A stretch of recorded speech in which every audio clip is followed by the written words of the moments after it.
আমি রাজ্জাকি ভাইকে দিয়ে শুরু করতে চাই, কিন্তু শুরু করার আগে হাড্ডাহাড্ডি লড়াইয়ে বিএনপি জামাত এই বিষয়ে আমি সাম্প্রতিক কয়েকটি জরিপ আছে, সেই জরিপের কিছু ফলাফলগুলি আমি একটু উল্লেখ করতে চাই। গত ডিসেম্বরে যুক্তরাষ্ট্রভিত্তিক ইন্টারন্যাশনাল রিপাবলিকান ইনস্টিটিউটের এক জরিপে দেখা গেছে বিএনপির জনসমর্থন 33% হলেও জামায়াত 29% নিয়ে তাদের ঠিক পেছনেই অবস্থান করছে। গত সপ্তাহে প্রকাশিত বাংলাদেশের কয়েকটি সংস্থার যৌথ জরিপে এই ব্যবধান আরও কমে এসেছে। সেখানে বিএনপির সমর্থন 34.7% এবং জামায়াতের সমর্থন 33.6% রেকর্ড করা হয়েছে। আবু হেনা রাজ্জাকি ভাইকে দিয়ে আমি শুরু করতে চাই। জরিপ আসলে এক এক সংস্থার জরিপ এক এক রকম হয়, আমরা জানি। জরিপ আসলে বলা হয় যে জরিপ পুরোপুরি মানে বিশ্বাসযোগ্য বা পুরোপুরি মানে ক্রেডিবিলিটি আছে এরকম বিষয় নয়, তারপরেও জরিপ একটি ভূমিকা রাখে নিশ্চয়ই। হয়তো রাজ্জাকি ভাই, আপনি কীভাবে দেখছেন এই জরিপটাকে? জরিপটা তো মানে আমি এই দেশের কথা বলবো না, কিন্তু বহির্বিশ্বে আমরা উন্নত বিশ্বে দেখছি জরিপটা মোটামুটি ফলে। এটার কারণ হচ্ছে কি, ওখানে ফেক বিষয়টা কম। জরিপ বলতে যা বোঝায় সেটুকুই তারা করে। আমাদের দেশে জরিপ কাজ করে না। 91-এর যে জরিপ ছিল তাতে কিন্তু আওয়ামী লীগের ক্ষমতা আসার কথা ছিল, কিন্তু আর আসে নাই। সেই অর্থে আমি জরিপে খুব বেশি গুরুত্ব দিচ্ছি না। আবার যদি পরপর যে গ্যাপটা দেখাইলেন 7 দিনের ব্যবধানে 33 ছিল বিএনপি, 29 ছিল জামাত, কিছুদিনের ব্যবধানে হয়ে গেছে অনেকটা, 34 হয়ে গেল। বিএনপি একটু বেড়েছে, কিন্তু জামাতের বেড়েছে 33%। আপনি এইভাবে যদি চিন্তা করেন তাহলে দেখা যাবে ইলেকশনের আগের মুহূর্তে উল্টা রিভার্স হয়ে যাবে, যে জামাত বোধহয় 35% হয়ে গেছে। এই হিসাবটা ধরলে আমি ব্যক্তিগতভাবে সে জায়গাটায় আমি খুব গুরুত্ব দিচ্ছি না। আমি গুরুত্ব দিচ্ছি অন্য জায়গায়। এই যে আপনি একটা হাড্ডাহাড্ডি লড়াই কথা বলছেন, ইতিমধ্যে আমরা দেখেছি যে নানান জায়গায় যে কোথায় যেন মারামারি হয়েছে, জায়গাটার কথা মিরপুরের পীরের বাগে গতকালকে আমরা দেখেছি। তো তারপরে নির্বাচনী প্রচারণা করতে গিয়েও মারামারি নানান জায়গায় হচ্ছে, কাউকে অবাঞ্ছিত ঘোষণা করা হচ্ছে, কাউকে মনে করেন জোট থেকে দিছে তাকে ঢুকতে দিতেছে না, এই ধরনের বিষয়গুলো চলমান আছে। হাড্ডাহাড্ডি লড়াইয়ের বিষয়টা আমি একটু ভিন্নভাবে বলি। হাড্ডাহাড্ডি লড়াই হতে পারে সাবজেক্ট টু কন্ডিশন, নির্বাচনটা যদি সুষ্ঠু হয়। সুষ্ঠু হবে কি হবে না সেটার ব্যাখ্যা আমরা পরে আসব, কিন্তু নির্বাচনটা যদি মোটামুটি সুষ্ঠু হয় তাহলে হাড্ডাহাড্ডি লড়াই হবে, এতে কোনো সন্দেহ নাই। কেন নাই আমি আপনাকে সেটা বলছি। হাড্ডাহাড্ডি লড়াই হবে আপনি মনে করেন? আমি একেবারে নিশ্চিত হাড্ডাহাড্ডি লড়াই হবে যদি নির্বাচনটা সুষ্ঠু হয়, এবং যদি 60%ও সুষ্ঠু হয়। সুষ্ঠু না হওয়ার ব্যাপারে আশঙ্কা প্রকাশ করছেন, সেটা পরে বলছি। সুষ্ঠু না হওয়ার ব্যাপারে এটা শেষ করি। 4 কোটি ভোটার নিয়ে কারো কোনো দ্বিমত নাই। গত 15 বছরে জমছে যারা ভোট দিতে পারেন নাই, তরুণ ভোটার যাদেরকে বলা হয় না, 4 কোটি ভোটার। এই তরুণ ভোটাররা আওয়ামী লীগের সাথে তাদের হয়তো বিরূপ মনোভাব থাকতে পারে, কারণ তারা কিন্তু ওই 14-15 বছর তাদেরকে ক্ষমতায় দেখছে, ভোট দিতে পারে নাই, তাদেরকে তাড়াইয়ে দেওয়া হয়েছে বা তারা চলে গেছে, হট এভার ইট ইজ। এই 4 কোটি ভোটার গত 17-18 মাসের যে তাদের দেখা এক্সপেরিয়েন্স, সেখান থেকে তারা ভোট দেওয়ার সিদ্ধান্ত নিবে। সেখান থেকে ভোট দেওয়ার সিদ্ধান্ত যদি সে নেয়, তাহলে সে নিবে যে এই 15 মাসে কোন দলটার অ্যাক্টিভিটিস কীরকম, কোন দলের অ্যাক্টিভিটিস ফ্যাসিজমের পক্ষে, কোন দলের অ্যাক্টিভিটিস জুলাই চেতনাধারীদের পক্ষে, কোন দলের অ্যাক্টিভিটিস যারা নিহত হয়েছে আহত হয়েছে তাদের পক্ষে, কোন দলের অ্যাক্টিভিটিস সব কিছু বাদ দিয়ে শুধুই নির্বাচনের পক্ষে। এগুলা ওরা দেখবে, আপনার আমার বলে দেওয়ার ব্যাপার নয়, কেননা মাত্র 18 মাসের ঘটনা, এটা তাদের ভুলে যাবারও নয়। সুতরাং আমি মনে করি যে এই জুলাই চেতনা যারা ধারণ করবে, ভোট তাদের দিকে যাবে, 1 নম্বর। 2 নম্বর আরেকটা কথা বলি, কথাটা আমি আগেও বলছি আজকেও বলছি, কারণ বলা দরকার। জুলাই চেতনা তো সবাই ধারণ করে। জুলাই চেতনা আমি কিন্তু সেই বিতর্কে যাই নাই। অর্থাৎ ভোটার চিন্তা করবে জুলাই চেতনা ধারণ করে, আপনি বসে বিজ্ঞাপন দিলে তো হবে না। আমি যদি বলি এখানে বসে মিস্টার রাজ্জাকি সবচেয়ে ভালো, এটা তো সবচেয়ে ভালো সবার বলতে, সব দলই তো বলছে যে তারা জুলাই চেতনা। আমি তো বলছি সব দল বলতে পারে, রাইটও আছে তাদের বলার, কিন্তু ভোটার চিন্তা করবে সেটার রাইট তো আপনার নাই। ভোটার কি চিন্তা করবে, ভোটার কাকে চিন্তা করবে, যে অমুকে জুলাই চেতনার পক্ষে অমুকে বিপক্ষে, এই অধিকার তো ভোটারের, আপনার না। সুতরাং ভোটার কি চিন্তা করবে সেটা তো আমি হাত দিতে পারবো না তার উপরে। সুতরাং ভোটার যাকে চিন্তা করবে যে জুলাই চেতনার পক্ষে, ভোট সেদিকে যাবে। যদি হাড্ডাহাড্ডি লড়াই হয়, নির্বাচন সুষ্ঠু হয়। ব্যতিক্রম হলেই মনে করবেন নির্বাচন সুষ্ঠু হয়নি, প্রমাণও পাবেন। এবার আসেন, বাকি চ্যাপ্টারে আসি। 1400 লোক মারা গেছে কেউ বলে, ইতিমধ্যে এই কথা চলে আসছে 400 মারা গেছে। এই মোমেন সাহেব, আব্দুল মোমেন সাহেব এক ইন্টারভিউতে বলছে, ওই আচ্ছা তারটা আমি আমলে নিলাম না, 1400 লোক মারা গেছে, ছেলে পেলে মারা গেছে। এইখানে কোনো 75 বছর বয়সে বুড়া মারা যায় নাই, কোনো 55 বছর বয়সের রাজনৈতিক নেতাও মারা যায় নাই। রাজনৈতিক নেতা বলতে যারা এস্টাবলিশ, তাদের একটা নাতি পুতি ছেলে কেউ মারা যায়নি, তাদের সন্তানরা সুরক্ষিত ছিল সব। যারা মারা গেছে তারা এই দেশের সন্তান, যেই লেভেলের হোক, ছাত্র হোক, শ্রমিক হোক, ওই রিক্সা চালক হোক, তারা মারা গেছে। এবং এই যে 1400 লোক মারা গেছে, তাদের বাপ চাচা দাদা নানা যারা যে দলই করুক না কেন, তারা যদি দেখে যে দলের সে ভালোবাসে, যে দলে সে আছে, কিন্তু সেই দল আওয়ামী লীগের পক্ষে কাজ করতেছে বা ফ্যাসিজমের পক্ষে, আপনি নিশ্চিত থাকেন উপর দিয়ে যাই বলুক ভিতর দিয়ে ভোট তাদেরকে দিবে না। প্লাস তারা প্রচার করবে যারা বিট্রেয়ার, এরা জুলাই চেতনার পক্ষে না, সুতরাং এ থেকে ভোট দেওয়া যাবে না, উপরে বলবে না, কারণ সেটা দল করে, কিন্তু ভিতরে। এবং এই প্রচার আপনি ঠেকায় রাখতে পারবেন না। একইভাবে যারা আহত হয়েছে 30,000 40,000, সে যখন দেখে তার চোখের সামনে তার মেয়েটার একটা চোখ নাই, সে যখন চোখের সামনে দেখে যে তার একটা ছেলের দুটো পা নাই, এই ব্যথা আপনি কি দিয়ে গুছাবেন? আপনি কি দিবেন তাকে? কি কম্পেনসেট করবেন? একটা ঠ্যাং নাই, তারে 5 কোটি টাকা দিলেই কি হবে? একটা মেয়ের চোখ নাই, তারে 50 কোটি টাকা দিলে কি হবে? সুতরাং আপনি সে উপর দিয়ে যে দলই করুক, ভিতর দিয়ে সে ভোট অন্য জায়গায় দিবে। এই কারণে বলছি, ভোট যদি সুষ্ঠু হয়, লড়াই হবে হাড্ডাহাড্ডি। আর হাড্ডাহাড্ডির মানে সুনিশ্চিত কেউ 2/3 মেজরিটি পাবে না, কোনো দল হয়তো জিতবে সিঙ্গেল মেজরিটি নিয়ে। যে হাড্ডাহাড্ডির কথা আপনি বললেন, এইবার আসেন হাড্ডাহাড্ডি হবে কি হবে না, সুষ্ঠু ভোট হবে কি হবে না, সেই জায়গাটায় আসি।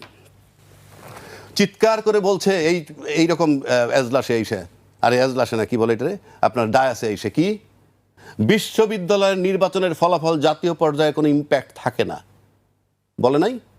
বহু লোক টকশোতে এসে বলছে, ডাকসু চাকসু রাকসু এতে যারাই জিতুক কিচ্ছু আসে যায় না, এইভাবে স্যাটায়ার করে বলতো। তাহলে শাহজালাল বিশ্ববিদ্যালয়ের নির্বাচন বন্ধ করলেন কেন? নির্বাচন কমিশনে কোন এখতিয়ার আছে? নাম্বার 1, নির্বাচন কমিশন 2টা প্রশ্ন আগেও করছে, আজকেও করতেছি। নির্বাচন কমিশনে আমি চ্যালেঞ্জ ছুড়ে দিচ্ছি, আপনি বলেন আপনি কোন আইনে নির্বাচন দিছেন? আপনি এবার যে তফসিল ঘোষণা করছেন সেখানে আপনি বলেন নাই সংবিধানের কোন অনুচ্ছেদ মোতাবেক নির্বাচন দিছেন। নাম্বার 2, যদি আপনি ভুলে গিয়ে থাকেন, কালকে সকালে আবার পত্রিকায় বলেন আমার সেদিন ভুল হয়ে গেছিল, আজকে বলে দিলাম এই সংবিধানের এই অনুচ্ছেদ মোতাবেক। কোম্পানির একটা লোকরে চাকরিচ্যুত করলেও বলে, বা এই কোম্পানির এত নম্বর আর্টিকেলের সি ধারা মোতাবেক তোমাকে চাকরিচ্যুত করা হলো। আপনি তফসিল দিলেন কোন আইনে? নাম্বার 1। নাম্বার 2, আপনি বিশ্ববিদ্যালয়ের নির্বাচন কে আপনাকে এখতিয়ার দিয়েছে চিঠি দিয়ে বন্ধ করে দেওয়ার জন্য? আপনি বিভাগীয় কমিশনার চিঠি দিচ্ছেন, ডিসিকে চিঠি দিচ্ছেন, যেখানে বড় দল বলতেছে বিশ্ববিদ্যালয়ের নির্বাচনের কোনো ইম্প্যাক্ট জাতীয় পর্যায়ে নাই। সেখানে আপনি চিঠি লিখছেন, কি চিঠিতে বলছেন যে জাতীয় সংসদ নির্বাচন এবং গণভোটের কার্যক্রম উপর যাতে প্রভাব না পড়ে সেজন্য বিভাগীয় কমিশন এবং ডিসিকে চিঠি লিখছেন। তার মানে বিশ্ববিদ্যালয়ের নির্বাচনের উপর যে প্রভাব পড়বে এ ব্যাপারে আপনারা নিশ্চিত হয়েছেন। তাহলে তারপরে আপনি এই যে চিঠিটা দিলেন, এটা কি আপনার অযোগ্যতা, অক্ষমতা, অদক্ষতা, নাকি ইলেকশনকে নিয়ে ইঞ্জিনিয়ারিং এর সামিল? এটা প্রশ্ন আসে। প্লাস যে সমস্ত বড় বড় দল দায়িত্বশীল তারাও তো বলেননি যে না এটা কিছু আসে যায় না, নির্বাচন হোক। কিন্তু আলটিমেটলি শাহজালাল বিশ্ববিদ্যালয়ের নির্বাচন হাইকোর্টের হস্তক্ষেপে বন্ধ হয়ে গেছে। কিন্তু চিঠিটা তো ইস্যু করছে কি বলে আপনার ইসি, ইলেকশন কমিশন। আমি চ্যালেঞ্জ ছুড়ে দিচ্ছি, তার কোনো রাইট নাই। একটা আইন দেখাক যে এই আইনে সে করছে। 2 নম্বর, আপনি যেটা কোন আইনে করছে আসলে, যে ওনার মন গড়া কারো ইনফ্লুয়েন্স, এই জন্য নির্বাচন কমিশন চালায় কে? সেকেন্ড প্রশ্ন আসলো আপনার এই উত্তর থেকে। কারণ আপনি বন্ধ করবেন কেন? বিশ্ববিদ্যালয়ের নির্বাচনে কি আপনার পুলিশ ব্যবহার হবে, আপনার ডিসিএসপি ব্যবহার হবে, আপনি ইউএনও টিউএনও ব্যবহার হবে? কিছুতে ব্যবহার, ওটা তাদের ব্যাপার। কালকে বাজারে একটা নির্বাচন হবে, আপনি নিশ্চিত করে দিবেন? কে আপনি? আপনার নির্বাচনের জুরিডিকশনের মধ্যে নাই। অনধিকার চর্চা কার ইশারায়, কোন ইঙ্গিতে? প্রশ্ন রাখলাম, নির্বাচন কমিশনকে চালায় কে? এই চিঠি ইস্যু করলো কোন হিসাবে? চিঠি ইস্যু করার পরও সে বহাল তবিয়তে কেন আছে? এটা কি তার অযোগ্যতা, অদক্ষতা, নাকি ইঞ্জিনিয়ারিংয়ের সামিল? 2 নম্বর আসেন, মাহমুদুর রহমান সাহেব মান্না নিজে বলছেন যে আমি 2 জায়গায় একই কাগজপত্র দিয়েছিলাম, আমার এক জায়গায় নমিনেশন পেপার ঠিক হইল, আর এক জায়গায় হয় নাই, যদিও পরে আবার সেটাকেও আপনি করছেন, একসেপ্ট করছেন। তাহলে এই এই এই দ্বিচারিতা কেন? 1। 2, আপনি একটা স্বচ্ছ, সবাই দেখতেছে দ্বৈত নাগরিকত্বের বহু লোক প্রার্থী হয়েছে। আমি সেই বিষয়ে আসলে আচ্ছা, আমি আলোচনা করতে চাই, কিন্তু আমি এই পর্যায়ে আমি মোস্তফা কামাল ভাইয়ের কাছে আসতে চাই। যেহেতু হাড্ডাহাড্ডি লড়াইয়ের একটি কথা আমরা বলছি, আলোচনা করছি, জরিপের বিষয়টিও বলছি, এর বাইরে রাজ্জাকি ভাই বলছিলেন যে জরিপের বাইরেও হাড্ডাহাড্ডি লড়াই আমরা দেখেছি বা সেরকম আশঙ্কার কথা। আমি একটু গতকালকের ঘটনা একটু উল্লেখ করতে চাই। রাজধানীর মিরপুরের পীরেরবাগে স্থানীয় বিএনপি ও জামায়াত ইসলামী কর্মীদের মধ্যে ধাওয়া পাল্টা ধাওয়া সংঘর্ষ হয়েছে। এতে উভয় পক্ষের অন্তত 15 জন আহত হয়েছেন। মঙ্গলবার বিকেলে পীরেরবাগ 60 ফুট এলাকায় ঘটনা ঘটে। বিকেলে কয়েকজন নারী পীরেরবাগ এলাকার একটি বাসায় গিয়ে ভোটের প্রচার শুরু করেন। তারা নিজেদের জামায়াতের কর্মী পরিচয় দিয়ে ভোটের প্রচার চালান। বিষয়টি জানার পর স্থানীয় বিএনপির নেতাকর্মীরা তাদের সঙ্গে বাকবিতণ্ডায় জড়ান। এক পর্যায়ে 4 নারীকে আটকে রাখা হয়। খবর পেয়ে আটকে পড়া নারীদের উদ্ধার করতে জামায়াত ইসলামী ও ইসলামী ছাত্র শিবিরের নেতাকর্মীরা ঘটনাস্থলে গেলে স্থানীয় বিএনপি নেতাকর্মীদের সঙ্গে তাদের সংঘর্ষ শুরু হয়। এক পর্যায়ে উভয় পক্ষ লাঠিসোঁটা নিয়ে একে অপরের উপর হামলা চালায়। এতে বেশ কয়েকজন আহত হন। পুলিশ বলছে সংঘর্ষ নয়, এটি হাতাহাতির ঘটনা হয়েছে। কি ধন্যবাদ আপনাকে। অর্থাৎ হাড্ডির কথা কম আছে ওখানে, হাতের কথা আছে। হাতের কথা আছে। হাতের কথা, হাড্ডির ফাংশনও ওখানে হয়েছে। বিশ্লেষণ করবার মতো ঘটনাটি। ওখানে প্রার্থী হচ্ছেন জামাতে ইসলামের আমির, খুব গুরুত্বপূর্ণ আসন। জি। আবার জামাতে ইসলামের নারী কর্মীরা মাঠে অত্যন্ত সক্রিয়। আবার সাংঘর্ষিক অবস্থা দেখেন, তারা একজন নারী প্রার্থীও দেয়নি। অনেক উপাদান এখানে এই ঘটনাগুলোর মধ্যে। ঠিক তার একদিন আগে বা 1.5 দিন আগে জঙ্গল সলিমপুর, চিটাগাংয়ের খুব গুরুত্বপূর্ণ এলাকা। জঙ্গল বলা হলো, আসলে জঙ্গল না, লোকালয়, খুব স্পর্শকাতর এলাকা। ওখানে এর আগেও একাধিকবার আইন শৃঙ্খলা বাহিনী আক্রমণের শিকার হয়েছে। এখন আমরা বলছি যে ওখানে ঘেরাও করে তাদের উপর হামলা হয়েছে, আর সম্বোধন করছি দুর্বৃত্ত বা সন্ত্রাসী। সিসি ক্যামেরার ফুটেজেও যতটুকু দেখা যাচ্ছে, খুব লুকানোর অবস্থা নেই যে দুর্বৃত্ত বলে, সন্ত্রাসী বলে, দুষ্কৃতিকারী বলে আড়াল করে ফেলা, এদের পরিচয় আছে। তো এখানে আমাদের কয়েকটা প্রশ্ন যাচ্ছে যে আইন শৃঙ্খলা বাহিনীর দিক থেকে তাদের কাছে এ সংক্রান্ত তথ্য অবশ্যই ছিল বা আছে, যে ওই এলাকায় কী হয়েছে আগেও। তো তারা মাত্র একটা গাড়ি নিয়ে ওখানে একটা অভিযানে গেলেন বা রেকিতে গেলেন। আবার তাদের উপর যে হামলাটা হলো, একজনের মৃত্যু হলো। তো আবার যার মৃত্যু হয়েছে তিনি অত্যন্ত চৌকস অফিসার, র্যাবের কর্মকর্তা। আর র্যাব তো অবশ্যই একটা এলিট ফোর্স। তো প্রশ্ন তো আসে যে একটা এলিট ফোর্স যেখানে হামলার শিকার, এমনকি মৃত্যুরও শিকার, সেখানে প্রার্থীদের কি অবস্থা হতে পারে নির্বাচন পর্যন্ত। আবার আমরা প্রার্থী পর্যন্ত যদি থেমে যাই, ওখানে একটা বৈষম্য হয়। ভোটারদের কি অবস্থা, যারা ভোট নেবেন, অর্থাৎ নির্বাচন সংশ্লিষ্ট যে কর্মকর্তারা আছেন, তাদের নিরাপত্তাটাই বা কোন পর্যায়ে আছে, এই প্রশ্নগুলোর দিকে কিন্তু আমরা যাচ্ছি না। এই আশঙ্কাটির কথা বলেছেন জি, যৌক্তিকভাবে তিনি ওই বিষয়টা উল্লেখ করেছেন। কিন্তু আমাদের এখানে দুঃখজনক ঘটনা হচ্ছে, যখন যিনি আক্রান্ত হন তার স্বজন বা তার দল শুধু ফোকাস করে বিষয়টা, অন্যরা ওই সময় চুপ থাকে, অথবা একটা দায় মোচনের চেষ্টা করে, অথবা এড়িয়ে যাওয়ার একটা চেষ্টা করে। কিন্তু এই ঘটনাগুলো ঘটছে কেন, ওই দিকে কিন্তু আমরা খুব একটা যাচ্ছি না। আপনি দুটো দলের মধ্যে গত কয়েকদিন যেভাবে শব্দবোমা হচ্ছে, তো এই শব্দবোমাগুলো প্র্যাকটিক্যাল বোমায় পরিণত হওয়ার একটা আশঙ্কা কিন্তু ঘটছে, এবং দুই পক্ষই তাদের শক্তি সামর্থ্যের একটা জানান দিচ্ছেন।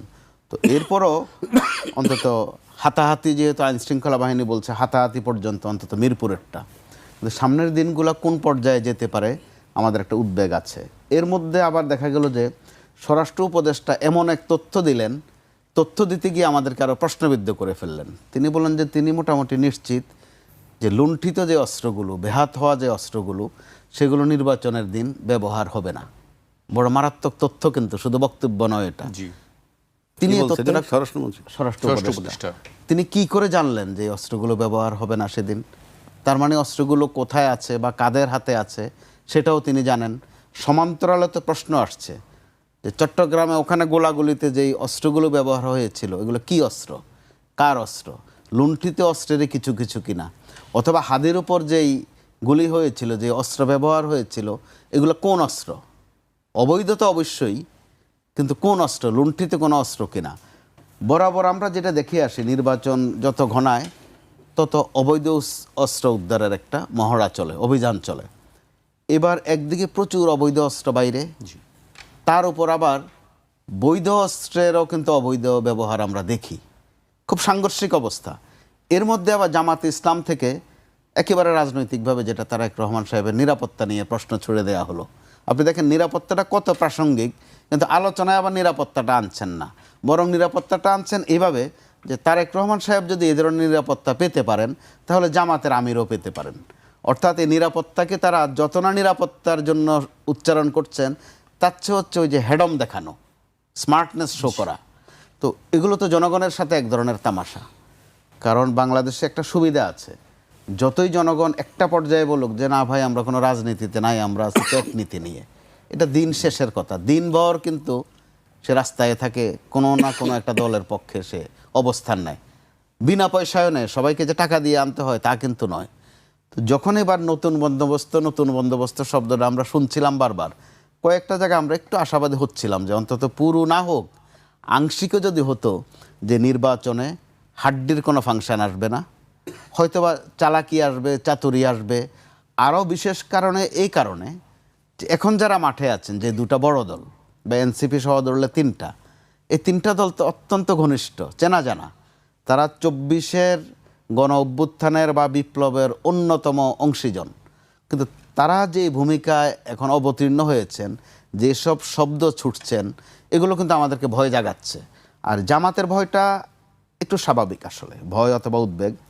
পরপর কয়েকটি জমায়েতে ঢাকা শহর কিন্তু সহ্য করতে হয়েছে, গণজমায়েত যেগুলো বলে।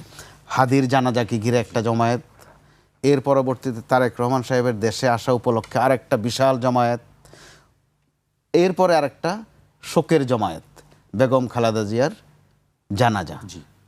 এইগুলোর সর্বশ্রেষ্ঠার যে যোগফল, সেটাতে দেখা গেল জাতীয় ঐক্যের একটা বাতাবরণ তৈরি হয়েছে। আপনি বিএনপি পছন্দ করেন আর না করেন, বেগম জিয়ার প্রতি সম্মান, শ্রদ্ধা, তারেক রহমান সাহেবের প্রতি সমবেদনা, এমনকি দোয়া করা। এখানে উল্লেখ করতে চাই, যেহেতু জামাতের কথাটা এসেছে, আপনি খোঁজ নিলে জানতে পারবেন, আমি কয়েকটা ভাষা দেখেছি। জামাতে ইসলামের নেতারা যখন ওই শোক বইতে স্বাক্ষর করেছেন, তাদের চমৎকার চমৎকার বাক্য। শুধু আল্লাহ তারেক রহমান সাহেবকে শোক সইবার শক্তি দেখ, এতটুকু পর্যন্তই নয়, অত্যন্ত আবেগ ঘন বক্তব্য তাদের এক একজনের। কিন্তু আমরা খেয়াল করলাম কি, তারা ওখান থেকে বেরিয়ে এসেই যাকে সমবেদনা জানিয়েছেন তাকে একটা খোঁচা দিচ্ছেন। যেই দলের নেত্রী, অর্থাৎ যিনি আর বিএনপির নেত্রী না, জাতীয় পর্যায়েরও ভিন্ন কিছু, তাকে সম্মান জানাচ্ছেন, ঠিক পরক্ষণে দলীয় কার্যালয়ে এসেই কিছু একটা শর্তযুক্ত কথা বলছেন। হয় নিরাপত্তার কথা আনছেন, অথবা তারেক রহমান সাহেবের নিয়ে এই ধরনের আয়োজন কেন, এত মানুষ কেন, খোলামেলা এইভাবে না বললেও তারা শর্তযুক্ত করে কিন্তু এগুলোর দিকে একটা ইঙ্গিত দিচ্ছেন। তাতে তাদের মধ্যে একটা জেলাসি পরিষ্কার। আরেকটা হচ্ছে, তারা হয়তোবা পরিষ্কার করে বলতে পারছেন না যে তারা একটা ফাঁকা মাঠ আশা করেছিলেন, অন্তত নমুনা তাই বলছে। তারেক রহমান সাহেব দেশে ফেরাতে মাঠটা ওইভাবে ফাঁকা থাকছে না। তো আরেক প্রেক্ষিত, তো এই প্রেক্ষিতের মধ্যেও তো ঐকমত্যের ভিত্তিতে এই শব্দটা এখন গত কয়েকদিন আর ব্যবহার হয় না, অন্তত বোঝাপড়া হতে পারত। ঐকমত্য নাই হোক, বোঝাপড়া হতে পারত, পরিস্থিতির অনিবার্যতা হতে পারত। তারা প্রতিদ্বন্দ্বিতা করবেন, কিন্তু তারা প্রকারান্তরে শত্রুতার দিকে কিন্তু চলে যাচ্ছেন। এবং হুমকি ধমকি যেগুলো দিচ্ছেন একদম কম কথা নয়, কিন্তু কোথাও কোথাও বলা হচ্ছে যে প্রশাসন ঝুঁকেছে, প্রশাসন পক্ষ নিচ্ছে, কোথাও কোথাও দু দলকে কিন্তু বিভিন্ন এলাকায় ছোট্টখাটো আক্রমণ করছে, কোথাও কোথাও প্রার্থীকে জিম্মি করে রাখার ঘটনাও আছে। হয়তো সব তথ্য গণমাধ্যমে আসছে না, এগুলো কিন্তু উদ্বেগ জাগাচ্ছে। অর্থাৎ হাড্ডাহাড্ডি বলতে গেলে ভোটের হাড্ডাহাড্ডি না, শক্তির হাড্ডাহাড্ডি, জরিপের হাড্ডাহাড্ডি না, জরিপের হাড্ডাহাড্ডি না, শক্তির হাড্ডাহাড্ডিতে চলে যাচ্ছে। সেটা আমাদের কারোর জন্যই কিন্তু আমাদেরকে স্বস্তি দিচ্ছে না, এটা উদ্বেগ কাজ করছে। হাড্ডির কথা বলছিলেন, জি, শক্ত অবস্থানের কথা। আমি রাজ্জাকির ভাইয়ের কাছে আসতে চাই আবারও। নির্বাচন আচরণবিধি নিয়েও আলোচনা হচ্ছে বেশ কয়েকদিন ধরেই। কালকে আমরা দেখেছি যে কথা বলছেন, আজকেও কথা বলেছেন, নাহিদ ইসলামের বেলায় ইসি শো কজ করছে, অথচ তারেক রহমানের বেলায় নিশ্চুপ থাকছে ইসি, এটি নাসিরউদ্দিন পাটোয়ারি অভিযোগ করেছেন। আমি যদি কয়েকটি জেলার কয়েকটি তথ্য উল্লেখ করি, 27 জেলায় অন্তত 73 জনকে শো কজ করা হয়েছে। বিএনপির 35 জন, জামায়াতের 18 জন, এনসিপির 4 জন, ইসলামী আন্দোলনের 3 জনকে শো কজ করা হয়েছে। বেশিরভাগ ক্ষেত্রে প্রার্থীদের সতর্ক করা হয়েছে, কোথাও কোথাও জরিমানা করা হয়েছে। আচরণবিধি লঙ্ঘন নিয়েও আলোচনা, আপনি কিভাবে দেখছেন এই বিষয়টি? আপনি যতগুলো দলের নাম বললেন তাতে কিন্তু আমরা সম্ভাব্য যে দলটা ক্ষমতায় আসবে তাদের নামটা নাই। এই যে আচরণবিধি যে এতজন বললেন, কারা ক্ষমতায় আসবে সম্ভাব্য আপনার আমি কাছে সেটা মনে বলছি। হচ্ছে? কারা আমি কিন্তু সব বিএনপির 35 জন, জামায়াতের 18 জন, এনসিপির 4 জন, ইসলামী আন্দোলনের 3 জন। না আপনি এর আগে বললেন না ওই যে নাসিরুদ্দিন পাটোয়ারি কি বলছে, নাসিরুদ্দিন পাটোয়ারি না ওই যে নাহিদ না ওই যে নাহিদ কি বলে নির্বাচন নিয়ে আচরণবিধি লঙ্ঘন, জি, জাতীয় পার্টির কে বললো? না নাসিরুদ্দিন পাটোয়ারি বলছে। নাসিরউদ্দিন পাটোয়ারি বলেছেন নাসিরুদ্দিন পাটোয়ারি বলছে যে নাহিদকে শোকজ দেয়, তারেক রহমান সাহেবকে শোকজ দেয় নিশ্চুপ না। থাকে সেটাই বলছে তিনি। দেখেন ক্যাটাগরিক্যালি কারো নাম বইলে আমি বলতে চাই না, নাম বলার প্রয়োজনও নাই। আমরা তো অ্যাকশনে দেখতেছি, অ্যাকশন কতগুলো জিনিস, যেমন ধরেন এই যে এলিট ফোর্স নিহত হয়েছে, এলিট ফোর্স নিহত হয়েছে ইলেকশনের আগে। আচ্ছা, পীরের বাগে কি হাড্ডাহাড্ডি মারামারি হইতেছে, মহিলাদেরকে আটক পর্যন্ত করছে বললেন। তারপরে হারানো অবৈধ অস্ত্র উদ্ধার হয়নি, ইন এডিশন লুট করা অস্ত্র যেটা পুলিশের থানার থেকে, যেটা একটা হাস্যকর বিষয়। পুলিশের অস্ত্র লুট করে আর সেই অস্ত্র উদ্ধার হয় না, এই ঘটনা ভাই আমার জন্মের পরে বাংলাদেশে পয়লা শুনলাম। কারণ তারা উদ্ধার করতেছে না। উদ্ধার করবে না কেন? করবেন না কেন সে তো বহু আগেই বলে গেছি। কেন? ফ্রম ডে ওয়ান দিস গভর্নমেন্টে কেউ কোঅপারেট করে না। আর এখন তো গভর্নমেন্ট আউটগোয়িং, এখন তো গভর্নমেন্ট ঝুঁকে গেছে কিভাবে বের হয়ে যাবে, এখন সে কিভাবে বের হবে সেই চিন্তায় আছে। নাহলে স্বরাষ্ট্রমন্ত্রী যখন বলল যে এই অস্ত্রগুলা ব্যবহার হবে না, এই যে অস্ত্রগুলা লুট করছে সেই অস্ত্রগুলা ব্যবহার হবে না, তাহলে কি উদ্ধার হয়েছে এবং একটা সেফ কাস্টডিতে রেখে দিছে একটা পরিবেশ বোঝানোর জন্য যে অস্ত্রগুলা বাজারে আছে? এই প্রশ্নগুলো তো আসে। আপনি কী হিসাবে বললেন ওই অস্ত্র ব্যবহার হবে না? আপনি ওই অস্ত্রগুলো চেনেন। এরপরে স্বরাষ্ট্রমন্ত্রী বহাল তবিয়তে আছে, এরপরও রাজনৈতিক দলগুলো বলে না যে ওনার চলে যাওয়া উচিত, এরপরও রাজনৈতিক দলগুলো বলে না যে কেউ বলে লেভেল প্লেইং ফিল্ড নাই, কিন্তু রাজনৈতিক এরপরে যারা বলে না যে লেভেল প্লেইং ফিল্ড হয় নাই, যেমন জামাত প্রশ্ন করছে লেভেল প্লেইং ফিল্ড নাই, কিন্তু অন্য বড় দল কি বলছে যে লেভেল প্লেইং ফিল্ড আছে? কেউ বলছে না, বিএনপির পক্ষ থেকে বলেছে তারা আস্থা রাখতে চান। আস্থা রাখতে চাইবেন কেমন? এই যে বিষয়গুলো থাকার পরেও যদি আস্থা থাকে তাহলে বিষয়টা কি দাঁড়ায়? যে আমার কাছে নির্বাচন গুরুত্বপূর্ণ। এখন আসেন নির্বাচন তাদের কাছে তার আগে আপনি যে কথাটা বলছেন আচরণবিধি লঙ্ঘনে আপনি যদি এই জিনিসগুলো দেখেন, যেটা আমি বলতে গেছিলাম আপনাকে, যে দ্বৈত নাগরিকত্ব নিয়ে নমিনেশন প্রাপ্ত আছে, মানে মনোনয়নপত্র বাতিল হয়নি। জি, ঋণ খেলাপি বাতিল হয়নি, আবার দ্বৈত নাগরিকত্বের প্রার্থী বাতিল হয়েছে সেটাও আছে, ঋণ খেলাপি বাতিল সেটাও আছে। এই যে দ্বিচারিতা, এইটা কি নির্বাচন কমিশনের অদক্ষতা? নির্বাচন কমিশন অযোগ্য যদি হন তাহলে আপনি নির্বাচন কেমনে করবেন? নির্বাচনের দিন সামাল দিবেন কেমনে? আজকে র্যাব একজন মারা গেছে, র্যাবের অফিসার মারা গেছে বা মারা গেছে, আজকে পীরের বাড়ির এই ঘটনা, নির্বাচনের দিন আরও ঘটতে থাকবে। না তাহলে কি নির্বাচন কমিশন কি চাপের মুখেই দ্বৈত নাগরিকত্ব? আমি তো নির্বাচনের কাছে কৈফিয়ত চাচ্ছি। আপনি এক জায়গায় দ্বৈত নাগরিকত্ব লোক বাদ দিচ্ছেন, আর জায়গায় দিচ্ছেন না কেন? তাহলে আপনি নির্বাচনটা তুলবেন কেমনে? আর সেই নির্বাচন তোলার জন্য আমরা ব্যস্ত কেন? তারপর আমরা বলতেছি কেন আমরা আশাবাদী এই হবে? আমি তো এখানে দ্বিচারিতা দেখতেছি।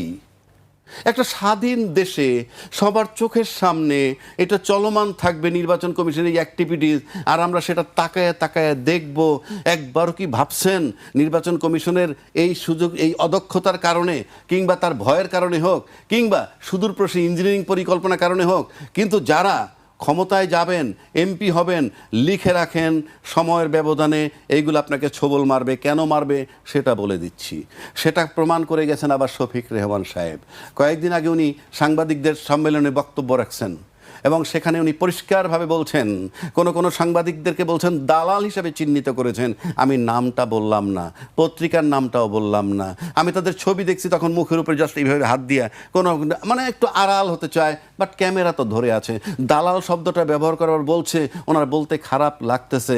আপনারা একসময় আওয়ামী লীগের দালালি করেছেন, আপনারা এখন আজকে বিএনপির দালালি করছেন কেন? আপনার সৎসাহসটা আপনি আওয়ামী লীগের পক্ষেই লেখেন না, তারপরে আবার বলছেন আমি জানি আপনাদের পয়সা দরকার, পয়সার জন্য করেন। এরপরে আপনি কি আশা করেন? তখন তিনি নিজের ব্যাখ্যা দিয়েছেন ওনার বাড়ি ভাড়া ইনকাম আছে, দিস ইনকাম আছে। সুতরাং আপনারা বিকল্প একটা ব্যবসা বাণিজ্য করেন, কিন্তু পয়সার বিনিময়ে আজকে অমুকের দালাল কালকে তমুকের দালাল এটা হয়েন না। এরপরে আপনি কি আশা করতেছেন এবং সেটা আমরা তাকায় তাকায় দেখতেছি। আমি আবারও নির্বাচন কমিশনে বলছি যে দুইটা বিষয়ে কাজ করছেন আপনি, একটা তফসিল ঘোষণা করছেন কোন আইনে, আর শাহজালাল বিশ্ববিদ্যালয়ের নির্বাচন ঘোষণা বাতিল করার জন্য আপনি চিঠি দিন কোন আইনে, আপনি পরিষ্কার করবেন। 3 নম্বর আসেন যেটা বলতেছিলাম, আজকে যেমন ধরেন মোমেন সাহেব আমি দেখলাম, আপনি লক্ষ্য করে দেখছেন যে মোমেন সাহেব একটা প্রশ্ন রেজ করছে। 1 নম্বর সে বলছে আওয়ামী লীগ ছাড়া নির্বাচন করলে সেই নির্বাচনটা গ্রহণযোগ্য হবে না, বলছেন উনি। কেন হবে কি হবে না সেটা আমার প্রশ্ন না, উনি বলছেন, আমি ওনাদের কথা, যেমন শফিক রহমান সাহেবের কথা আমি কোট করলাম। তারপরে বলতেছেন উনি, আপনি আমেরিকান অ্যাম্বাসেডার সাহেব দেখা করছেন সম্প্রতি বিএনপির চেয়ারপারসনের সাথে, এবং সেখানে কিন্তু উনি সব দলের সাথে কাজ করতে চান এবং ইনক্লুসিভ নির্বাচন চান। ইইউ একই কথা বলেছে। আমি বলছি না আমি চাই কি চাই না, কারণ আমি এখানে অ্যানালাইসিস করতেছি, আমার এখানে কোনো নিজস্ব মতামত না, আমি তাদের কথাগুলো বললাম। কেন? যে এই নির্বাচনটা হওয়ার পর এটা সিমটমটা আমি যেটা দেখতেছি এইটা খুব বড় আকারে। কেননা আপনি কিন্তু আওয়ামী লীগকে ব্যান্ড করেননি, রাষ্ট্র আওয়ামী লীগকে ব্যান্ড করেনি, রাষ্ট্র আওয়ামী লীগের কার্যক্রম নিষিদ্ধ করছে, স্থগিত করেছে। তা আমরা যারা গর্ব করি, অহংকার করি গণতন্ত্রের পক্ষের শক্তি, আপনারা কেন চিৎকার করে বলেননি সব দলের নির্বাচন হওয়া উচিত? আমি একবার বলছি না হওয়া উচিত কি উচিত না, যেহেতু ব্যান্ড করে নাই। নাৎসি বাহিনী ব্যান্ড হয়েছে, ওই যে কি হিটলারের নাজি বাহিনী, ইটালির আরও এক পার্টি ব্যান্ড হয়েছে। ব্যান্ড হইলে সেটা লিগ্যালি হোক আর ইলিগ্যালি হোক সেটা এক কথা, কিন্তু আপনি গণতন্ত্রের পক্ষে বয়ান দিতেছেন আপনারা সবাই মিলে, সব রাজনৈতিক দল, অথচ আপনারা ব্যান্ড পার্টিটা, কিন্তু পার্টি ইনক্লুসিভ নির্বাচন, ওই যে আজকে এই সুর তুলছে যেটা বললাম আব্দুল মোমেন সাহেব, সমস্ত হাই কমিশনাররা বলতেছে, এমবাসি বলতেছে, তো এইটা তো সময়ের ব্যবধানে, এটা তো লজিক্যাল প্রশ্ন। এমনকি রাজনৈতিক দলগুলোকে একবার বলেছে সরকারকে যে দল আপনি ব্যান্ড করেননি, কারণ আমি এটা বলতেছি কেন, আপনারা মুখে মুখে খালি গণতন্ত্রের কথা বলেন, সব দলের নির্বাচন হওয়া দরকার, মানে থাকা উচিত, তাহলে যে দলটা ব্যান্ড নয়, আমি কিন্তু একবার বলি না আওয়ামী লীগের নির্বাচন করা উচিত কি উচিত না, কিন্তু রাজনৈতিক দল তো সরকারকে চাপ দেওয়া উচিত, যে দল ব্যান্ড নয় সে নির্বাচনে আসতে পারবে না কেন? আজকে জাতীয় পার্টি নির্বাচন করতেছে নেপথ্য শক্তি নাকি আওয়ামী লীগ, কেউ কেউ বলেন, আমি জানি না, আমি তর্কের খাতিরে ধরে নিলাম। তো যে পার্টি ব্যান্ড নয় সেই পার্টি ইনক্লুসিভ নির্বাচন করার জন্য তো রাজনৈতিক দলের সদিচ্ছা থাকলে বা স্বচ্ছতা থাকলে সরকারকে বলা উচিত। আদৌ কি কেউ বলছেন? তাহলে এই প্রশ্নটা আসবে, কেন আসবে সেটা আমি বলে দিচ্ছি। সবাই বলে 35% ভোটার আওয়ামী লীগের, সব তর্ক করে বাদ দিলাম, 25%ও যদি থাকে, তার 20%ও যদি থাকে, ভোটার মানে জনসংখ্যা, 20% থাকলেও 20 কোটি লোকের 5 কোটি, 5 ভাগের 1 ভাগ হলে 4 কোটি, 4 ভাগের 1 ভাগ হলে 5 কোটি। আপনি 5 কোটি লোকের বঞ্চিত রাখতেছেন ফর গডস সে। আমি কিন্তু বলতেছি না আওয়ামী লীগ আনা উচিত, আমি বলছি যারা গণতন্ত্রের দাবিদার, অহংকার কইরা বলেন আমরা সবার পার্টিসিপেশন চাই ইত্যাদি, তাদের জন্য বলছি, রাজনীতিবিদদের জন্য বলছি, আপনারা যে দল ব্যান্ড নয় সেই দল ছাড়া নির্বাচন কেন করছেন, সরকারকে কেন চাপ দিচ্ছেন না, এবং সময়ের ব্যবধান আসবে even just immediately after election. কারণ আওয়ামী লীগ ইনক্লুসিভ নির্বাচন করেনি, কোনটা 14, 18, 24, 3টা নির্বাচন ইনক্লুসিভ করেননি, কিন্তু সে টিকে রয়েছেন। কেন টিকে রয়েছেন আমরা সবাই জানি। কেউ যদি আমরা ভাবি যে একইভাবে আমরা আরও 3 টার্ম থাকবো, অ্যাবসার্ড। কারণ আপনি যারা মানে অতীতে আমরা দেখেছি যে 96-এর একটা নির্বাচন হয়েছিল, যেই নির্বাচনটা 21 দিন টিকছিল, পরে তত্ত্বাবধায়ক, তাই তো তত্ত্বাবধায়ক সরকার আসলো, ওই যে নির্বাচনটা হয়েছিল 21 দিন টিকলো, সেটা কিন্তু আওয়ামী লীগ ব্যতীত নির্বাচন হয়েছিল। আওয়ামী লীগ ছাড়া নির্বাচন হওয়ায় কিন্তু 21 দিন পর আবার নির্বাচন দিতে হইতেছে। আমি ঠিক জানি না সামনে কি হবে, কারণ সমস্ত ডিপ্লোম্যাটরা চাইতেছে ইনক্লুসিভ। ও আব্দুল মোমেন সাহেব বলছে আমরা কিন্তু বসে নাই, আমরা বিভিন্ন জনরে লিখতেছি, বিভিন্ন দেশ বিভিন্ন সংস্কারে লিখতেছি ইনক্লুসিভ নির্বাচনের কথা। তো সুতরাং আবার জাতীয় পার্টি আসতেছে নির্বাচনে, এবং জাতীয় পার্টি যে পরিষ্কার বলতেছে না ভোটে ভোট দিতে, তার মানে সে পরিষ্কার আওয়ামী লীগের পক্ষে। আমি সেটাও দোষের বা গুণের ধরছি না, যেহেতু আমি রাজনীতি করি না, কিন্তু রাজনীতিবিদদের কথা চিন্তা করতে হবে, কালকে যদি ইনক্লুসিভ নির্বাচন ইস্যুটা চলে আসে, সামাল দেওয়া কঠিন হবে যদি আপনি এই নির্বাচন যাতে আবার একটা তত্ত্বাবধায়ক সরকার দিতে হবে, এই গ্রাউন্ডই যাতে এই নির্বাচনটা মানে মেয়াদ দুর্বল বা সংক্ষিপ্ত না হয়ে যায়। জি, সামনে আসলে কি হবে সেটি বলা মুশকিল। আগে থেকে ৭৯টি আসনে বিএনপির ৯২ জন নেতা এখনো বিদ্রোহী বা স্বতন্ত্র প্রার্থী হিসেবে রয়ে গেছেন। কোনো কোনো আসনে একাধিক বিদ্রোহী প্রার্থী রয়েছেন, আমরা দেখছি। আপনি নিজেও সংবাদ মাধ্যমের সঙ্গে আছেন, জানেন খুব ভালো করে বিষয়গুলো। এই বিষয়গুলো আসলে কি বিএনপির জন্য একটি নিশ্চয়ই মাথা ব্যথার একটি কারণ? জি, ওই যে হাড্ডাহাড্ডি শব্দটা জি, ওখানে ওখানেও আছে। খুব মানানসই হয়। এই কারণে জামাতে ইসলাম স্বাভাবিকভাবে এই সুযোগটা নেবে, তাদের কাছে এ সংক্রান্ত তথ্য আরো বেশি আছে। এই গেল শুধু কি একদিক। জামায়াত ইসলাম, জাতীয় পার্টি আমরা দেখছি যে 196টি আসনের চূড়ান্ত প্রার্থী ঘোষণা করেছে জাতীয় পার্টি, গতকাল তারা সংবাদ জি, সম্মেলনে বলেছে। তাদের মধ্যে একটা পুলক কিন্তু গত কয়েকদিন আমরা একটু একটু করে দেখেছি। তো এখানে জামাতের মূলত অন্যতম শক্তি, যেটা মাঠের শক্তি, সেটা হচ্ছে ছাত্র শিবির। আর ছাত্র মানে হচ্ছে যে শিক্ষাঙ্গন কেন্দ্রিক, তাদের ওখানে একটা উচ্চাশা আছে। তার উপর বিএনপির দিক থেকে আপনি 79টার কথা বললেন, সংখ্যাগতভাবে সম্ভবত গোলমাল আছে প্রায় শতখানেকের মতো। জামাত, আমার কাছে যতটুকু তথ্য, জামাত প্রতিদিনে জরিপ করছে। যে জরিপ শব্দটা বললেন, প্রত্যেক দিন তারা জরিপ করছে। তারা টেবিলের কাজে ভালো, অর্থাৎ হোমওয়ার্কে ভালো, টেবিল ওয়ার্কে ভালো।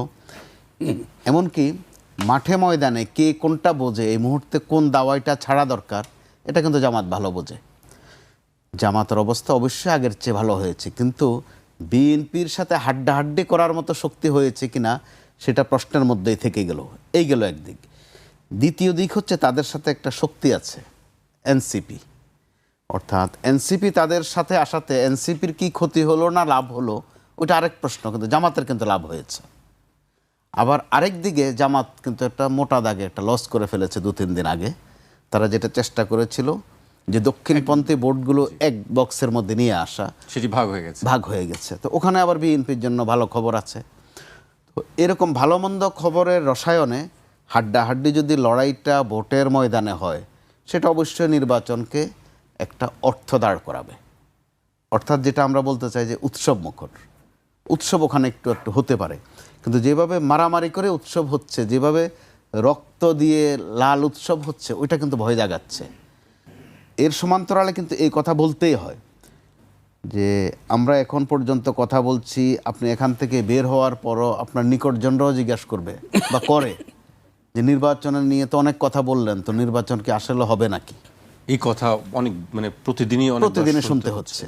এটা কিন্তু অ্যালার্মিং। তো আবার ইতিবাচকভাবে এইভাবে নেওয়া যায় যে শখের জিনিসের প্রতি এটা বারবার দেখতে ভাল লাগে, বারবার আলোচনা করতেও ভাল লাগে, যেটার প্রতি আকর্ষণ বেশি। ওই প্রশ্নে সঠিক। কিন্তু এখানে এনসিপির দিক থেকে বিশেষ করে কয়েকজনের সুনির্দিষ্ট, আপনি কয়েকজনের নাম বলেছেন, আমি নাম আর উচ্চারণ নাই করলাম, তারা যে এই টোনে কথা বলছে, অর্থাৎ কিছুটা 3, 4, 5 আগস্টে যে শব্দগুলো ব্যবহার করত, 24 তারিখ বলছি আমি, ওই শব্দগুলো তারা ব্যবহার করত তখনকার ক্ষমতাসীন আওয়ামী লীগকে টার্গেট করে। তো এই মুহূর্তে কিন্তু বিএনপি ক্ষমতায় নয়, তাদের টার্গেটগুলো কিন্তু প্রত্যেকটাই বিএনপির প্রতি সম্ভাব্য তারা ধরে নিচ্ছে। অর্থাৎ বিএনপি কিন্তু ক্ষমতায় নেই, কিন্তু তারপরও বিএনপির কি যন্ত্রণা সইতে হচ্ছে, তাদের কথা শুনতে হচ্ছে। আবার বিএনপির দিক থেকেও আমরা আরেকটা বিষয় খেয়াল করবার মতো, আমরা যারা গণমাধ্যমে কাজ করি খুব খেয়াল রাখি আমরা যে বিএনপির দিক থেকে কি জবাব দেয়া হয়। বিএনপি ওখানে অত্যন্ত সতর্ক, কোনো জবাব দিচ্ছে না, কিন্তু একটা প্রশ্নেরও জবাব দিচ্ছে না। তো এটা এক ধরনের কৌশলও হতে পারে, বিচক্ষণতাও হতে পারে, কিন্তু সেটা কতদিন। আর যেটা আমার রাজ্জাকি ভাই বললেন সেটা অবশ্যই প্রাসঙ্গিক। নির্বাচন যখন আসে বাংলাদেশে, এমনই এক বাস্তবতা, এখানে আওয়ামী লীগ প্রাসঙ্গিক হোক, আপনি তার কার্যক্রম স্থগিত করেছেন। তো এখানে একটা বিষয় কিন্তু পরিষ্কার হওয়া আসলে উচিত ছিল, রাজ্জাকি ভাই যেটা বলেছেন যে হয় আওয়ামী লীগকে স্থগিত থাকবে কেন, ফয়সালা করেন, নিষিদ্ধ করেন, হয় নিষিদ্ধ করে দেন, অথবা যদি তারা সিদ্ধই থাকে তাদেরকে মাঠে কাজ করতে দেন। আবার প্র্যাকটিক্যাল অবস্থাটা কি, শেখ হাসিনা নেই বা ওবায়দুল কাদের নেই বা মোমেন সাহেব নেই, তারা এখন দেশেও নেই। মোমেন সাহেব তো শুধু কথা বদলাচ্ছেন না, চেহারাও বদলে ফেলেছেন। এটা রাজনীতিবিদদের একটি ইঙ্গিত দিচ্ছিলেন রাজ্জাকি ভাই কথা, যে জাতীয় পার্টির পেছনে আবার আওয়ামী লীগের কোনো শক্তি আছে কিনা প্রশ্ন প্রাসঙ্গিক। আবার ভারতও তো প্রাসঙ্গিক। ভারতের দুটা বিষয় এখানে দেখেন উল্লেখ না করলেই নয়, একদম কাছাকাছি বিষয়। জাতীয় পার্টির যিনি চেয়ারম্যান, তিনি ভারত সফর করে আসার পর ওনাকে প্রশ্ন করা হয়েছিল যে এই বিষয়ে বক্তব্য কই, তিনি বলছিলেন যে ভারতের অনুমতি না পাওয়া পর্যন্ত তিনি এই বিষয়ে কথা বলতে পারবেন না। কাছাকাছি একটা ঘটনা ঘটেছে জামাতে ইসলামের আমিনের সাথে, ওনার সাথে ভারতের কর্তৃপক্ষীয় কথা হয়েছে, তারা বলেছিল এই কথাবার্তা যেন গোপন রাখা হয়। তো তিনি আবার সাহসের সাথে বলে ফেলেছেন যে না, আমি আর গোপন রাখলাম না, প্রকাশ করে ফেললাম। মাস পরে তিনি বলেছেন। তাহলে অর্থটা কি দাঁড়াচ্ছে? যে ভারত একটা ফ্যাক্টর, তারা শুধু কথাই বলে না, কথা গোপন রাখার বিষয় একটা আরোপ করে বলে, আবার কেউ কেউ গোপন রাখে, কেউ কেউ ঘোষণা দিয়ে গোপন রাখে, কেউ কেউ প্রকাশ করে দেয়। এই তো হচ্ছে তফাৎটা। তো এরকম একটা অবস্থায় নির্বাচন, আবার ভারত তার দেশের কূটনীতিকদেরকে বা তাদের পরিবার পরিজনকে এখান থেকে সরিয়ে নিতে বলছে। সেটা কি কোনো নিরাপত্তার ভয়ে নাকি কূটনৈতিক কোনো অন্য কোনো কৌশল কিনা আমরা সেদিকে খেয়ালও করছি না। নিজেরা কিন্তু হাড্ডি হাড্ডি মারামারি করছি, বলছি হাড্ডাহাড্ডি লড়াই। এগুলো করতে গিয়ে আমাদের কিন্তু ভাববার বিষয় আছে যে তারা কোথায় ছিলেন, এই পরিস্থিতিতে কিভাবে এলেন। এই পরিস্থিতিতে যদি পা পিছতে যায় তাহলে তাদের আবার কি পরিণতি ভোগ করতে হতে পারে, এটা আমরা হয়তো বা সতর্ক করতে পারি, উচ্চারণ করতে পারি, ভূমিকা রাখতে পারি না এই টেবিল থেকে, কিন্তু মনে করিয়ে দিতে পারি। সেই ক্ষেত্রে তারাই হয়তো নির্ধারণ করবেন তাদের আগামী দিনের পথরেখাটা কোন দিকে হবে। জি, আমি রাজ্জাকি ভাইয়ের কাছে আসতে চাই। পর্যায়ে নির্বাচনী আচরণবিধি নিয়ে আলাপ হচ্ছে, সেখানে নির্বাচন কমিশনের অবধারিতভাবেই চলে আসে নির্বাচন কমিশনের বিষয়টি। নির্বাচনী পরিবেশের নিরপেক্ষতা নিয়ে সন্দেহ প্রকাশ করে ঢাকা ৬ আসনের জামায়াত প্রার্থী ডক্টর আব্দুল মান্নান বলেছেন, পেশিশক্তি এবং অস্ত্রের সাথে জড়িত ঘটনাগুলোর এখনও সমাধান করা হয়নি। অন্যদিকে নির্বাচনের সময় কালো টাকার ব্যবহার একটি গুরুতর উদ্বেগের বিষয়। এই বিষয়গুলো আনুষ্ঠানিকভাবে রিটার্নিং অফিসারকে লিখিতভাবে জানানো হয়েছে।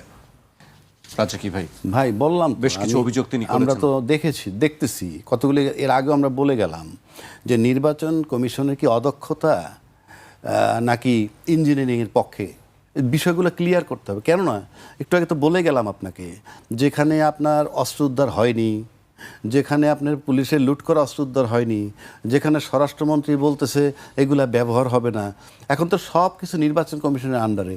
নির্বাচন কমিশনই তো কৈফিয়ত চাইতে পারে স্বরাষ্ট্রমন্ত্রীর কাছে প্রয়োজনে, কারণ সেও সাংবিধানিক পদ হোল্ড করে, যে আপনি এই সূত্রটা কোত্থেকে দিলেন, কিভাবে দিলেন। এগুলো কিন্তু খুব মারাত্মক ব্যাপার। কিন্তু দুই দলই, রাজ্জাকি ভাই, দুই দলই কিন্তু বলছে যে ইলেকশন ইঞ্জিনিয়ারিং করার একটা ষড়যন্ত্র বা একটা বেশ ভালো কথা। দুই দলের মধ্যে রাখেন, দুই দলের মধ্যে যদি বলে, আমি জানি না কোন দল, সব দলই ধরে নিলাম। দুই দল বলতে আমরা এখন দুইটা দল ধরবো, বিএনপি আর জামাত, কারণ দুইটা দলের নিয়ে দুইটা জোট বানাইছি। এখন বিএনপি যদি বলে, যেমন আমরা এমন কথাও শুনছি, 3 জন ভোটার নাই, তারা নাকি নির্বাচন বন্ধ করবে। এই কথা যদি কেউ বলে, বলার পর যদি বলে ওরা নির্বাচন বন্ধ করতে পারে, হাস্যকর হয় না? ভোটার 3 জন নাই, তারপর যদি বলেন ওনারা নির্বাচন বন্ধ করতে চায়, তাহলে বিষয়টা কেমন মনে হয়? আবার কেউ বলছেন দায়িত্বশীল দলের যে দুইটা দল নির্বাচন চাইতেছে নির্বাচন বাতিল করতে।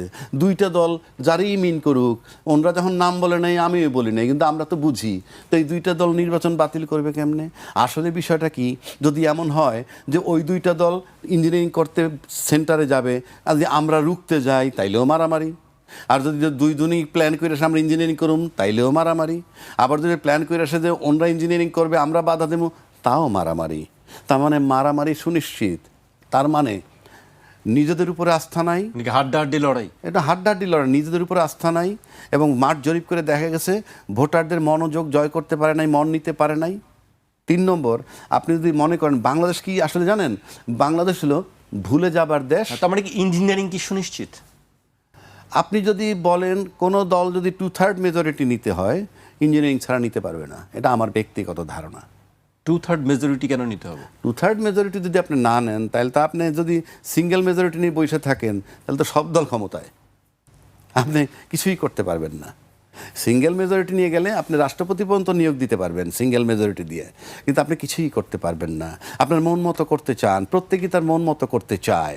তাই প্রত্যেকে যদি মন মতো করতে চায়, এবং সেক্ষেত্রে যদি এমন হয় যে আমরা অনেক কর্মকাণ্ড ভুলে গেছি, যে কারো কারো বিচারও আমরা করব, কিংবা কারো বিচার থামিয়ে ফেলবো, কিংবা সংবিধান আমার মতো করে পরিবর্তন করব, কিংবা গণভোট যদি বিজয় লাভ করে তারপরে আমি কার্যকর করব না, আমি এই নোট অফ ডিসেন্ট দিয়ে চলে গেছি, এগুলো আমি মানবো না, তাতেও 2/3 মেজরিটি লাগবে। যদি অন্যের উপরে ডিপেন্ড করতে হয়, তাহলে তো ঝামেলা হয়ে গেল। সুতরাং বিষয়টা হচ্ছে ওইখানে। এখন এই বাংলাদেশ যেহেতু ভুলে যাওয়ার দেশ, আমি যদি বড় দলের হইতাম, আজকে আমরা তো ট্যাগ পাই, টকশো করার পর আমরা ট্যাগ পাই, নিরপেক্ষভাবে কথা বলি, কখনো পক্ষে যায়, যার বিপক্ষে যায় সে ট্যাগ লাগায়। আপনি একটা জিনিস কি লক্ষ্য করে দেখছেন, যে সবই কিন্তু রাজনৈতিকভাবে প্রহসন যদি ধরি, যে অমুক দলের ভোট দিলে বেহেস্ত পাবা, এটা তো রাজনৈতিক বক্তব্য, মানে সুবিধা নেওয়ার, ভোট আনার, এই তো প্ল্যানটা তো এই। যদি তাই হয় তাহলে আমরা যারা ফ্যামিলি কার্ড দিব তারা তো দুনিয়া দিতেছি তাদেরকে, তাহলে একজনে দিতেছি দুনিয়া, আরেকজনে দিতেছি আখেরাত। মানে একদল বলতেছে ফ্যামিলি কার্ড দিব, স্বাস্থ্য কার্ড দিব, সে তো দুনিয়ায় বেনিফিট পাবে, তাহলে আমি দুনিয়া দিচ্ছি। আরেকজন বলতেছে আমারে ভোট দিলে বেহেশত পাবেন, আরেক দল দিতেছে আখেরাত। তার মানে দুইজন দুইটা জিনিস বিক্রি করতেছে, কেউ দুনিয়া কেউ আখেরাত। এখন কেন বলতেছি কথা, দুইটাই তো লাগবে আমাদের, দুইটাই তো লাগবে। তো দুইটাই যদি লাগে তাহলে হাড্ডাহাড্ডি লড়াই হবে, 2/3 মেজরিটি পাবে না।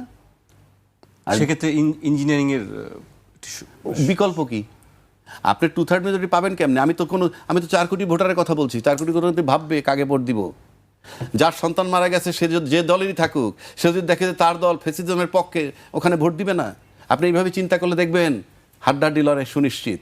সেই কারণে বলছি, ওই জন্য ইঞ্জিনিয়ারিং কথাটা আগাম নিয়ে আসতেছে বহুজনে, যে দুইটা দল ইঞ্জিনিয়ারিং করতে চায়। যাদের 3টা ভোট নাই তারা যদি ইঞ্জিনিয়ারিং করতে পারে, ইতিমধ্যে আপনি কতগুলো পরিবর্তন দেখবেন। হোক সেটা লোক দেখানো, হোক সেটা লোক দেখানো, সবাই তো লোক দেখায়। আপনি যে সম্মান করতেছেন, এমন অনেক সম্মান করতেছেন। আমি একটা কথা আপনাকে বলছি না কিছুদিন আগে, ফলো করলে এখনও বাজারে পাবেন, যে আমার ছেলের বয়স 25 কিংবা আমার মেয়ের বয়স 25, সে যখন আমাকে অ্যাডভাইস করে এবং অ্যাডভাইসটা যখন প্রপার হয়, খুব ভালো লাগে, তখন আমি কিন্তু প্রচার করি। কি প্রচার করি? বা আমার মেয়ে কিন্তু ম্যাচিউর্ড হয়েছে, আমার ছেলে কিন্তু খুব ম্যাচিউর্ড হয়েছে, খুব ম্যাচিউর্ড কথা বলে, এবং সেটা আমি ফলো করি। কিন্তু যখন এটা আপনার সন্তান আমাকে এই অ্যাডভাইসটা দিবে, তখন আমি প্রথম তাকে কি বলি, যে তুমি লেখাপড়া করো, এইসব নিয়ে এত চিন্তা করো না।